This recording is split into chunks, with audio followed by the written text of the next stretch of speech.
د افغانستان اسلامي امارت رهبرۍ په دې وروستیو کې د افغانستان پلازمینې کابل کې د هیوادوالو ډاډمن امنیت خوندیتوب په موخه ګډ امنیتي ځواکونو ته لارښوونه کړې چې په کابل کې تصفیه عملیات ترسره کړي.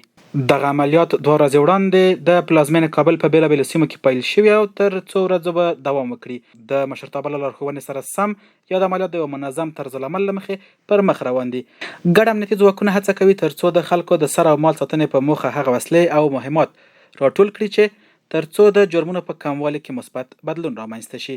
د 15 حوزې اړوند د گذر وکیل د عملیاتو په اړه داسې وایي: دو روز شده است تلاشی روان است در سایه پروژه خراسان در ناحیه 15 از اینکه امارات اسلامی افغانستان بسیار با اخلاق نیکو به تمام مردم آگاهی دادن و ما تانستیم از طریق شوراها و از طریق نماینده‌های ما تمام خانه را تلاشی و تصفیه تلاشی کردن.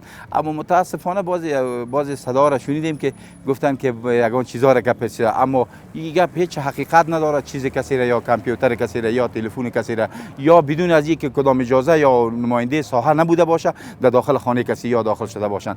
د 15 امنیتي حوزې د کشف امر قاری عبیدالله تصفیه عملیات ګټور بولي او په اړه یې داسې وایي: دغه کم تصفیوي عملیات چې شروع شوي دي دغه د امارت د مشرانو په مشورې باندې بیا په دې کې وزارت دفاع، وزارت داخله، استخبارات دوی په ګډه باندې دا یو کمیسیون جوړ شوی دی. نو د خلکو د امنیت د راوستلو لپاره دوی دغه تصفیوي عملیات پیل کړه. نو په دې خاطر باندې دلته به غیر مسؤل وسلوال اوسېدله او وخت ناوخت به یې ډزې کولې. بعضې خلک اختطاف شوي وو، نو دغه مقاومتیان او ورسره د داعشیان دا خلک جای په جای شوي. نو په دې مخه باندې امارت خپل تصمیم ونیو چې تصفیوي عملیات وکړي. نو الحمدلله هماغه خپله نتیجه یې لرله چې په دې په نتیجه کې یو 2 کسه اختطاف شوي ورونه، نو چې یو د 15مې ساحې نه اختطاف شو یو جمعه مخکې او یو بلې ساحې نه بلې حوزې ساحې نه، دا هم الحمدلله خوشي شوله.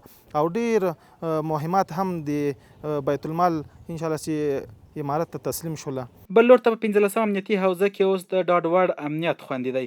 د 15مې حوزې یو قومي مشر موږ ته داسې وایي: دا خبرې اوازې غلطې دي، دا د دشمنانو خبرې دي.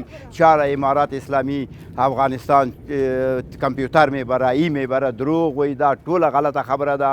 دا هغه مجاهدین دي چې 20 کاله دی په جهاد کړی، دو مقاومت کړی د کافرانو په مقابل کې، د انګلیسانو په مقابل کې. نو د افغانستان خلکو ته دا د یو افتخار وخت ده، دا یو بخشش وخت ده د اسلام طبقې دپاره. د یادونې وړ ده چې په دغه عملیاتو کې یو اندازه پوځي توکي کشف او ضبط شوي دي. یاد عملیات به د پلازمینې کابل تر پوره پاکوالي پورې دوام ولري.